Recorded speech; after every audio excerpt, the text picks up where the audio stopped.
Сиздердин өтүнүчтү сотко чет аткан боюнча чоң залда кыргызстан берүү боюнча бул бир формалдуулук деп ойлобойсузбу? Ачык өтөт деп коюп, камерада кирген жок, туугандары да кирген жок.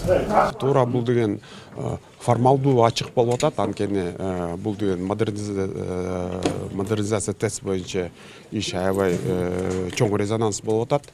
Анан кийин каалагандар, ушул процессти көргөн каалагандар, журналисттерди, туугандар да көп, 9 айыпкерлердин туугандары да бар да. Алар дали киргиси келет. Анан кийин жаңы жарандык активисттер бар, анан кийин наблюдатель, байкоочулар бар, алар да киргиси келет.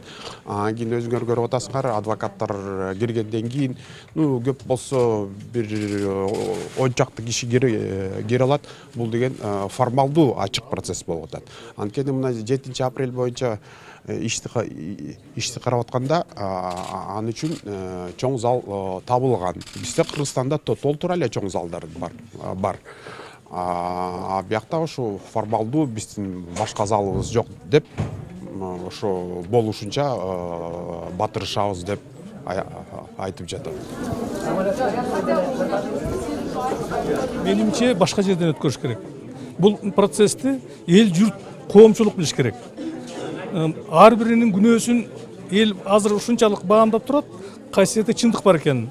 Ошон үчүн азыр адвокаттар, бардык жанагы потерпевшинин жактайлары элдеринин баары менен көрөлү деген ниет бар.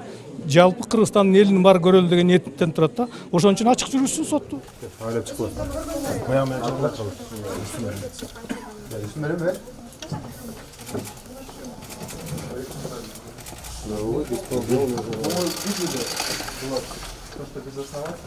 Правовой беспредел называется.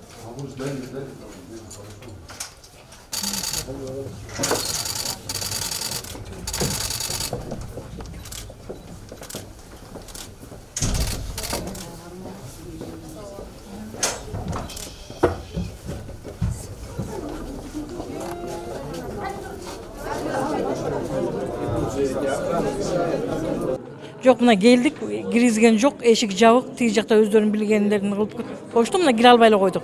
Ачык сот дедил, мына ушу кең Бишкектен бир кененирээк зал табылбаптыр. Ошо туруп кетип атабыз. Эчтеке уккан жокпуз, эчтеке көргөн жокпуз. Ошо малдай кылып мына жерде камап туруп калып калдык ошо.